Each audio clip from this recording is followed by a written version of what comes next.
Welcome back to the All-22 Daily. I am Chris Lombardi, and I'm joined by Ray Cotto. We wrapped up the offensive line last week, and honestly, it was like a grudge, like to get through it. It was just painful. It was difficult because it's just not that good of a group. But tight end is a much better group, so I'm really excited to do that and be moving forward. And Ray is just dying to kick this thing off with Darnell Washington, the monster tight end out of Georgia. So Ray, go ahead and do that. Yeah, Darnell Washington. We're going to start this tight end class off with probably the most intriguing name of the class, although he's probably not the consensus number one tight end in the class. But 6'6" and 5'8", 264 pounds, with an 83-inch wingspan. I mean, it's literally a 7-foot wingspan, right? He's got super long arms, 11-inch hands. His athletic testing is also through the roof. 1.61 10-yard split, a 4.64 40, a 4.08 second 20-yard shuttle, which is phenomenal, especially for someone at that size. 21 reps on the bench press. Who cares, right? He's got super long arms. That's really tough. But Darnell Washington to me is just super intriguing, right? I think to start, he's the best blocking tight end in the draft by a mile.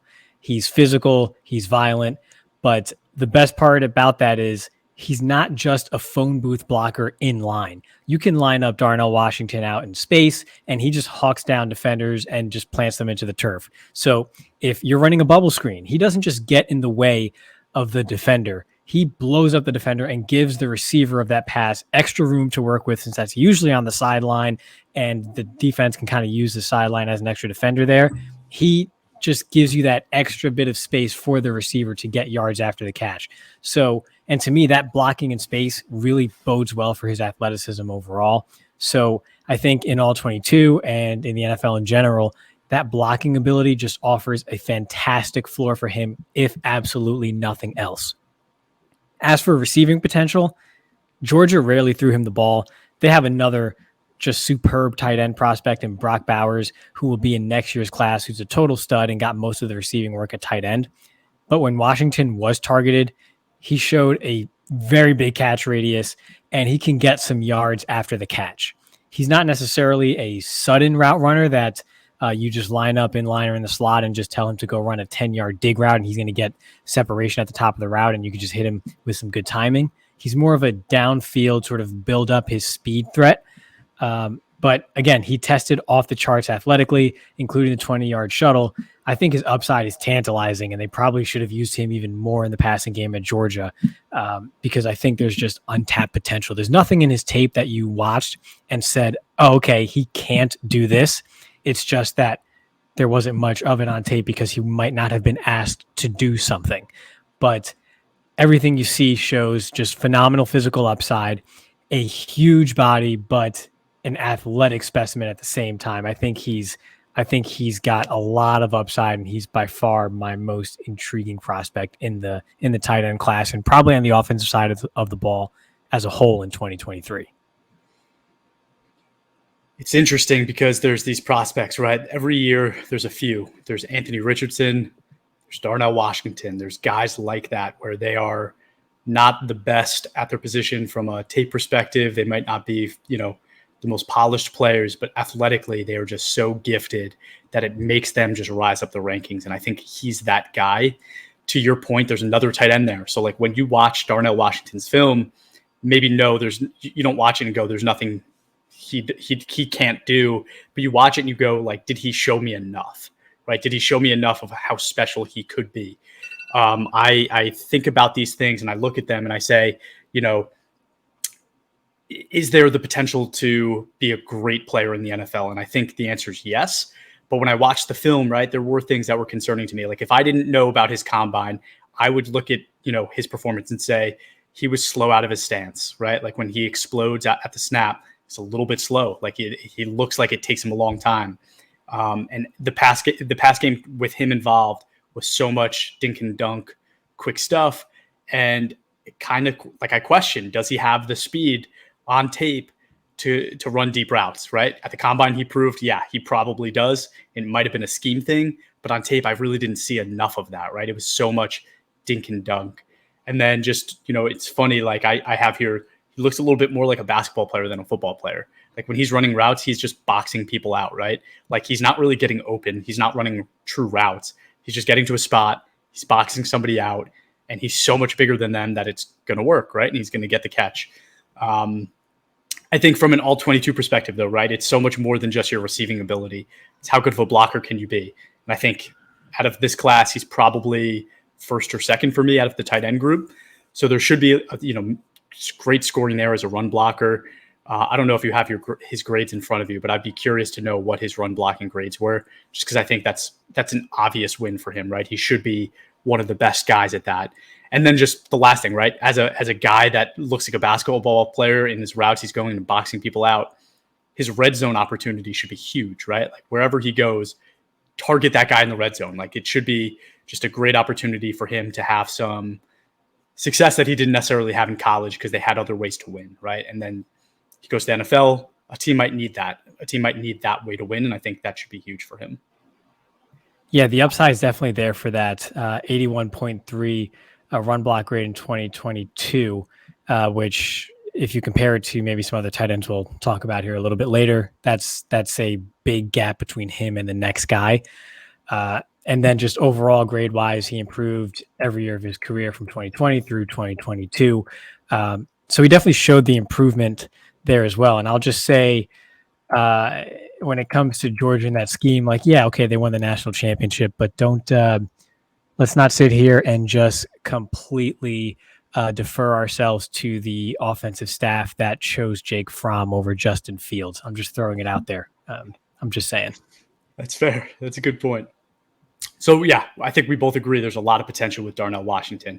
But I'm going to move to the next guy, and I get to talk about him, and that is Dalton Kincaid out of Utah. So unpopularly, I don't have him as my tight end one. It seems like everybody else does. But he will be turning 24 during this upcoming season. So he's an older prospect, 6'4", 246 pounds with 10.25-inch hands. He didn't perform at the combine or at Utah's pro day, so I don't really have his speed numbers or his athletic numbers. But let's talk about kind of what he did in college. So he spent his first 2 years at San Diego before transferring to Utah. He did 5 years of schooling in total, and he only started for the last 2. His strength, when you watch his tape, it's clearly as a receiver. He has tremendous body control when he goes up to the catch point and is able to contort in a special way to make adjustments to the ball, both of which make him a really great contested catch guy. It's a nice bonus thing to have. You see a lot of that contested catch stuff on tape, though, and what that usually means to me is he's not really separating, right? Or maybe he doesn't have the speed to separate. I feel like my concerns are kind of backed by the fact that he didn't do the combines. I don't know if there's an injury thing there, but it's worrisome to me, right? I wanted to see that he goes out there and proves that he's a 4'4", 4'5" guy at that size, that weight, and can really be a separator, but I didn't get to see that. So that's a concern I have. A lot of what he ran, just route rise, was between the numbers. So, mostly inside, a lot of skinny posts. I'm sure he can do more than that. He shows that he's a good route runner. Again, good body control. So as a receiver, I don't really have many concerns. You talked about run blocking, right? He is not an inline blocker. So if you draft him thinking that he's going to get you, consistent grading because he does everything well, it's probably not the case. He's just not a blocker, right? So in his 4th and 5th years in college, so senior and redshirt senior year, both years his run blocking grade was below 60. So not just bad, but like very bad, right? Below average. And I'll admit it. I'll be the first one to sit here and admit it. Tight end is one of the most difficult positions to figure out in the NFL, and it could take you years before you really understand if you hit on a prospect or not. Kincaid is a really good receiver, so I just want to preface what I'm about to say. He's a really good receiver, great body control. We talked about those strengths. He has sure hands. One other thing I missed, sure hands, right? He only had 2 drops in his entire 5-year college career on 165 targets. So that's great, right? That's exactly what you want to see. But I have seen and fallen in love with guys with very similar skill sets as him over the last few years. One of which I'll say last year, Isaiah Likely, right? He was my guy. Very similar body size, height, weight, very, very similar. And he's actually still a year younger than Kincaid, right? So Kincaid's going to come out and be 24. This dude's still 22 years old. He had elite receiving grades, and he ended up going in the 4th round, right? So it just shows you, like, you might think Kincaid is the guy, but like an NFL team might decide that because he can't block, he's not going to be that guy. So let's just take a look real quick, right? Let's talk about who the best tight ends in the NFL are, right? There's 5 of them.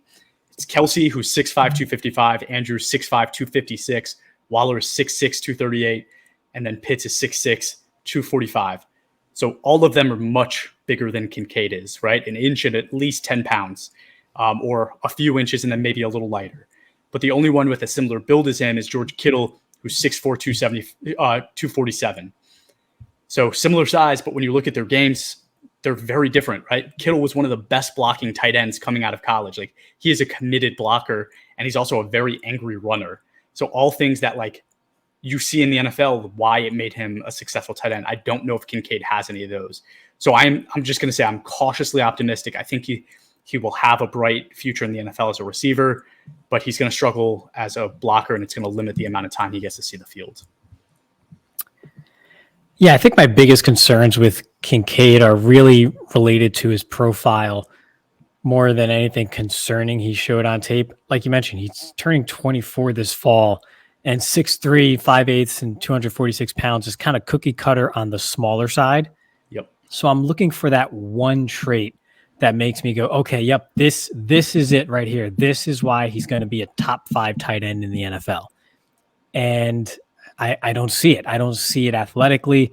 I don't see the next level twitch that separates him from the other tight ends, the other quote unquote receiving tight ends in the league that we've seen in recent years. It's not that he's not good. It's that, yeah, he's good, but there's lots of guys who are good at this thing, right? I'm trying to, especially at tight end, I'm trying to find something that separates a player from everybody else. And I think when you just turn on the tape, Kincaid does a lot of things that those other tight ends do, but maybe a bit better coming out of college. But that's also because, like he mentioned, he's turning 24 years old. He's been in there for quite a while now, so he should be at that point. He's turning into pretty much a grown man playing against 19 and 20-year-olds. So it's his profile that I'm uneasy with. And so the amount of times that I just see everyone just sort of default to him being the tight end one in this class and a surefire first-round pick, likely in the top 20 to 25 selections, I'm hoping as a fan that that's not my team that pulls the trigger on this kid, and just me as a whole in All-22. It's like, yeah, I'm not going to say he's not draftable or anything, but I'm not as gung-ho about his profile as many other people seem to be, because there are concerns there. And when you look at the top guys in the league at that position, they didn't have profiles like that coming into the league. Right. So, like, I would argue one thing you said, right? So, like, does he have an elite trait? And I think a lot of people would argue that his sure-handedness, his contested catch ability, those are elite traits. Like, he does that as good as anybody else from this prospect class. My argument would also be, though, that, like, I don't want my guy to be a contested catch guy. Like, that doesn't translate in the NFL, right? Because being 6'3" and something and 245 pounds, yeah, you're gonna beat up on college corners, linebackers, and safeties, but you're gonna get to the league and like it's not gonna fly, especially if you're not an elite athlete. So I'd say his sure-handedness is a really nice trait. It's a good thing to have, but yeah, I see him mocked to the Packers all the time, and it's kind of infuriating because we need a lot more than just that, right? And I'm sure Cowboys, you probably see a lot of like Michael Mayer to you guys. Like, you need more than that out of a tight end. But yeah, I don't want him to be coming to my team. Yeah, when you're talking first round pick, and in All-22, probably first 3-round picks, right? Where you want a differentiator, you want someone that's different from the rest. I don't see a differentiator in Kincaid's profile. It's just solid, reliable. Cool. That's great. Solid, reliable, sure-handed, dependable. Those are all things I draft on early day 3. I don't take those in the top 20. It's especially at a position at tight end, right? It's not like we're talking about a linebacker where dependability and making the right read and just doing the little things right over and over again is what at nowadays separates you from everybody else, right? This is on the offensive side of the ball, you're looking for something that's dynamic. And I don't see that dynamic, again, differentiator from Kincaid. Not, again, we're sounding harsh and because he's a good player. We're just talking about what it takes to get from good to great or even more. He is very much a good player, but think about it from this perspective, Ray. All-22 is the closest thing you're going to get to managing a real NFL roster, right? So how many tight ends can you even carry on a team? 2, maybe 3, right? You're at most going to carry 3. You're nuts if you carry more than that. So are you really going to carry a guy for 3 or 4 years before he develops enough for him to be playable, right? And if you carry him that long, right, there's going to be bye weeks, right? Your tight end 1 is going to be on a bye. If he's your number 2 tight end, you're losing, right? You're gonna get a poor performance if he can't block, right? So much of his game will be missing that.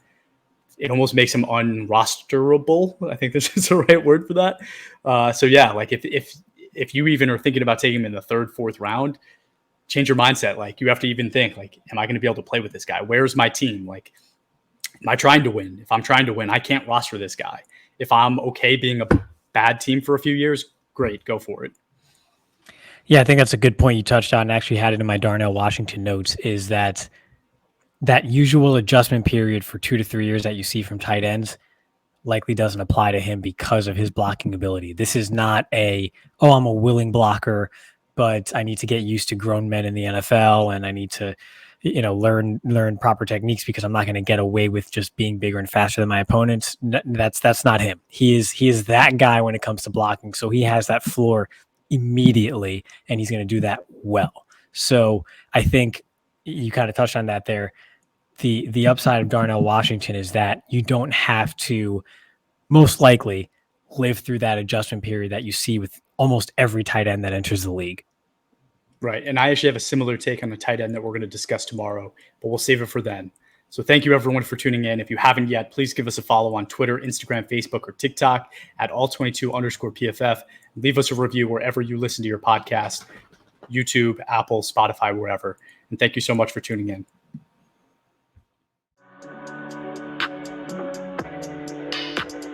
Go.